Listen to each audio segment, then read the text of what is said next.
அத்தியாயம் 64 பதிவு செய்யும் இடம். எல்லோரும் அவரவர் வேலையைச் செய்ய மும்முரமாக நகர்ந்து கொண்டிருந்தனர். சில மாணவர்கள் பயிற்றுவிப்பாளரின் அலுவலகத்தை நோக்கிச் சென்று கொண்டிருந்தனர். தங்கள் தேவையை இன்னும் உறுதிப்படுத்தாதவர்கள் தங்கள் போர் சக்தியையும் தங்கள் திறமையின் மீதான தேர்ச்சியையும் சோதிக்க அகாடமியின் உடற்பயிற்சி கூடத்தை நோக்கிச் சென்றனர். ஏனென்றால் உடல் திறன்கள், மானா திறன்கள் மற்றும் பிற வினோதமான திறன்கள் என பல வகையான உள்ளார்ந்த திறன்கள் உள்ளன. உதாரணமாக, இயற்கை பேரழிவுகள் அல்லது துரதிர்ஷ்டத்தை ஏற்படுத்தும் திறன்.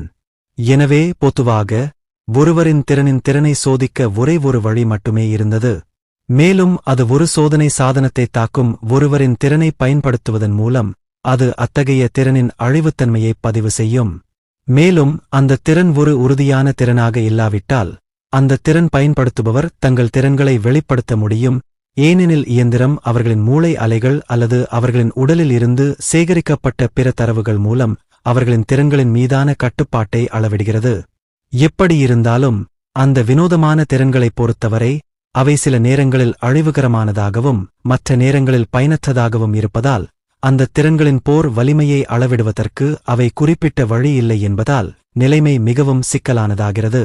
ஏனெனில் இந்த திறன்களை பயன்படுத்துவதற்கான முன்னிபந்தனைகள் தனித்துவமானவை. எனவே அவற்றின் முழு திறனையும் வெறுமனே அளவிட முடியாது. இருப்பினும் அந்த வகையான ஆபத்தான திறன்களைக் கொண்டவர்கள் மிகவும் அரிதானவர்கள். இல்லையெனில் அவர்கள் தங்கள் திறன்களின் மீதான கட்டுப்பாட்டை இழப்பதன் மூலம் உலகமே பாதிக்கப்படக்கூடும். ஆனால் குறைந்த எண்ணிக்கையிலான மக்களால் இந்த வகையான திறன் கொண்டவர்களை நிர்வகிப்பது எளிதாக இருந்தது.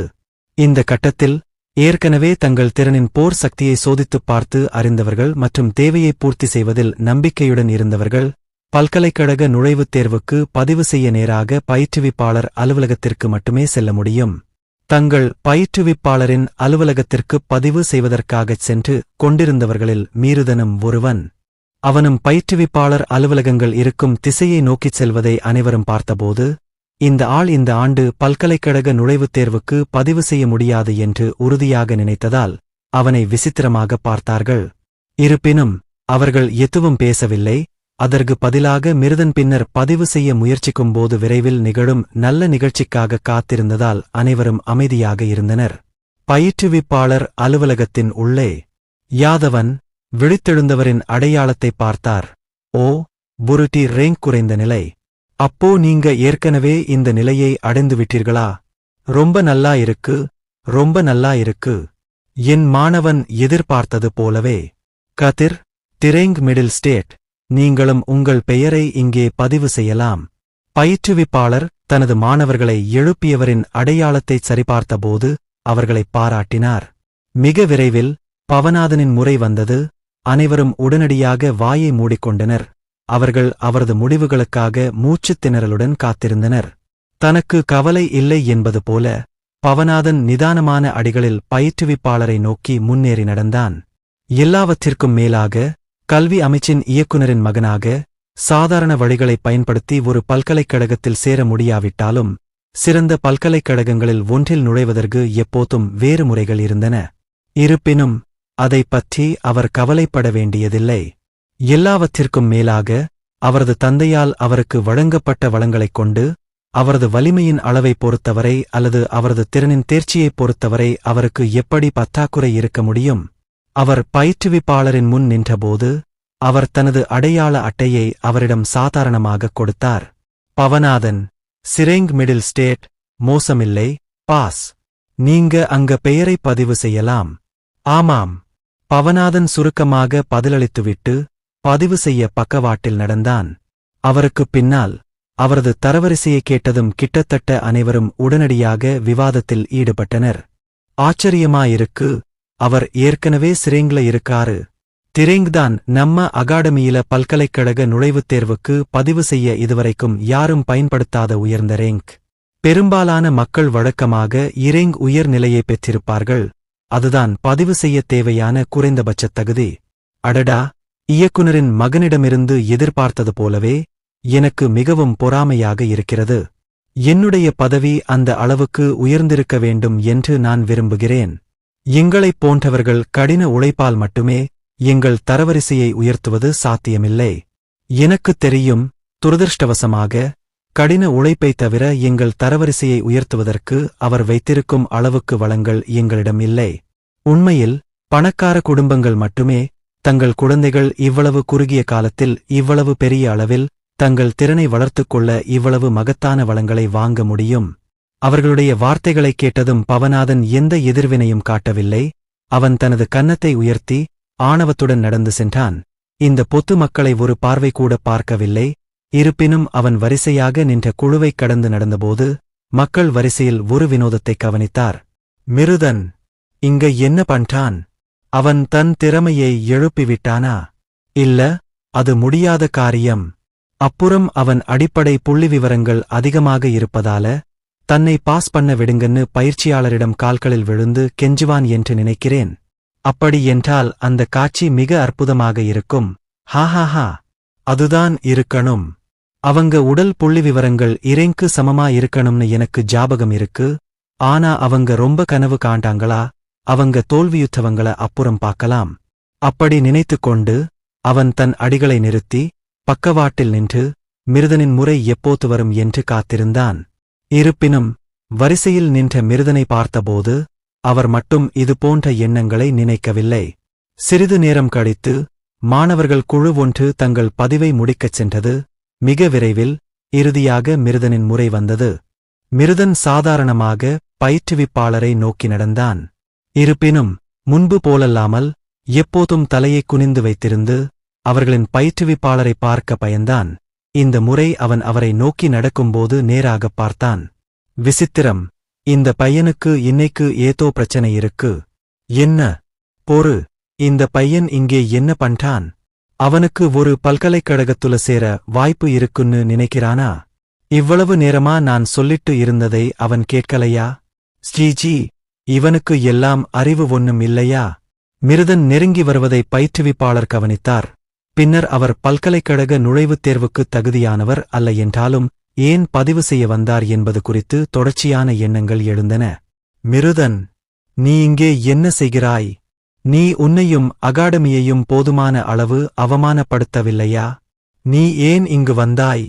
இங்கிருந்து போய்விடு, இல்லையென்றால் உன்னை அடித்து இங்கிருந்து விரட்ட வேண்டியிருக்கும். மிருதன் தன்முன் நிற்பதைப் பார்த்ததும் பயிற்றுவிப்பாளர் சொன்னார். அத்தியாயம் 65 சவால். மிருதன், நீ இங்கே என்ன செய்ற? நீ உன்னையும் அகாடமியையும் போதுமான அளவு அவமானப்படுத்தவில்லையா? நீ ஏன் இங்கே வந்தாய்? இங்கிருந்து போய்விடு. உன் அடிப்படை புள்ளிவிவரங்கள் எவ்வளவு உயர்ந்ததாக இருந்தாலும் விழித்தெழுந்த திறன் இல்லாமல் நீ பதிவு செய்யத் தகுதியற்றவன் என்று நான் உன்னிடம் சொன்னேன் என்று நினைக்கிறேன். பயிற்றுவிப்பாளர் திடீரென்று பேசினார். அவருடைய தொடர் கேள்விகளுக்கு பதிலளிக்கக்கூட வாய்ப்பளிக்கவில்லை. தனது பயிற்றுவிப்பாளரிடமிருந்து இதைக் கேட்டதும் மிருதன் ஒரு கணம் திகைத்துப் போனான். இருப்பினும் பின்னால் மற்றும் பக்கத்தில் நின்றிருந்த அனைவரின் கவனமான பார்வையின் கீழ் நம்பிக்கையுடன் தனது சட்டைப்பையில் இருந்து தனது அடையாள அட்டையை எடுத்தபோது அவன் உடனடியாக சுயநினைவுக்கு வந்தான். பின்னர் அவன் தனது கையை நீட்டி விழித்தெழுந்தவரின் அடையாளத்தை தனது பயிற்றுவிப்பாளர் உட்பட அனைவரும் பார்க்கும் வகையில் காட்டினான். இது என்ன என்று பயிற்சியாளர் பொறுமையிழந்து பேசினார். ஆனால் பின்னர் தனது வாக்கியத்தை நிறுத்திவிட்டு அவநம்பிக்கையுடன் கூறினார், முடியாது, இது இப்படி இருக்க முடியும். அப்படிச் சொல்லிவிட்டு திடீரென மிருதன் கையிலிருந்து அடையாள அட்டையை பிடுங்கி அதன் நம்பகத்தன்மையைச் சரிபார்க்க சிறிது நேரம் அதை பரிசோதித்தார். இருப்பினும் சிறிது நேரத்திற்குப் பிறகு அவர் ஒரு சந்தேகமான முகபாவனையைக் காட்டி, இதை யாரிடமிருந்து திருடிக் கொண்டு வந்த என்று கேட்டார். இது என் விழித்தெழுந்தவரின் அடையாள அட்டை, டீச்சர். மிருதன் உடனடியாக அவருக்கு பதிலளித்தார். ஏதோ யோசித்துக் கொண்டே, நான் இதை சமீபத்தில்தான் வாங்கினேன் என்று விளக்க முடிவு செய்தான். முட்டாள்தனமாக பேசாதே. அவர் தனது வாக்கியத்தை முடிக்கும் முன் பயிற்றுவிப்பாளர் திடீரென்று குறுக்கிட்டார். கடந்த வாரம் முழுவதும் உன்னிடம் எந்த திறமையும் இல்லை, திடீரென்று என்ன? நீ விழித்தெழுந்து விட்டாய்? சிரேங் உயர் மாநிலமாக இது என்ன சொல்கிறது? நான் அப்படி ஏதாவது நம்புவேன் என்று எதிர்பார்க்கிறாயா? நீ உண்மையிலேயே உன் திறமையை விழித்தெழுப்பியிருந்தாலும் அது அந்த அளவுக்கு ரேங்கில் உயர்ந்திருக்கக்கூடாது. பதிவு செய்வதற்காக யாரையாவது போலி அடையாள அட்டையை உருவாக்கித் தந்தார்களா? இது எவ்வளவு கேவலமானது! பயிற்றுவிப்பாளர் விளக்கம் கேட்காமல் மிருதனை கண்டித்தார். இதனால் மிருதன் தனது பயிற்றுவிப்பாளரின் வார்த்தைகளைக் கேட்டதும் முகம் சுளித்தான். இந்த நபர் என்ன சொல்கிறார்? நான் செய்தது எல்லாம் அவர் விரும்பியபடி என் திறனை எழுப்பியது. இந்த உண்மையை நிரூபிக்க என்னை எழுப்புபவரின் அடையாள அட்டையைக் கூட பெற்றது. ஆனாலும் நான் விழித்தெழுந்ததை அவர் சந்தேகிக்கிறாரா? மிருதன் பயிற்றுவிப்பாளரை பார்த்து அவன் அதிருப்தியுடன் அமைதியாக யோசித்தான். ஏய், அவன் போலி ஐடியைப் பயன்படுத்தினானா? ஆனா அது இன்னும் அர்த்தமுள்ளதாக இருக்கு. எல்லாவற்றிற்கும் மேலாக பவனாதனை விட உயர்ந்த சிரேங் உயர்நிலையைப் பெறுவது முன்பு எந்தத் திறமையும் இல்லாத அவனைப் போன்ற ஒருவருக்கு சாத்தியமற்றது. இப்போது தங்கள் பயிற்றுவிப்பாளரின் வார்த்தைகளைக் கேட்டபோது மாணவர்களில் ஒருவர் கூறினார், அது சரி, அவன் கூறியது போல் அவன் உண்மையிலேயே தனது திறனை விழிப்புடன் வைத்திருந்தாலும் எல்லா வளங்களையும் கொண்ட பவனாதனை போன்ற ஒருவரை அவர் எப்படி மிஞ்ச முடியும்? மற்றொரு மாணவன் மற்ற மாணவனுடன் உடன்பட்டான். மறுபுறம் பக்கத்தில் நின்று கொண்டு மிருதனின் வீழ்ச்சியை எதிர்பார்த்து தன்னை கேலி செய்ய வந்த பவனாதன் பயிற்றுவிப்பாளரின் ஆரம்ப வார்த்தைகளைக் கேட்டதும் திடீரென்று இந்த விஷயத்தில் ஆர்வத்தை இழந்தார். அவர் நடந்து சென்று கொண்டிருந்தபோது திடீரென தனது பாதையில் நின்றார். பயிற்றுவிப்பாளரின் வார்த்தைகளின் கடைசி பகுதியை சிரேங் உயர்நிலை பற்றிக் கேட்டபோது அந்த நேரத்தில் அவனால் அவநம்பிக்கையான முகபாவத்துடன் திரும்பாமல் இருக்க முடியவில்லை.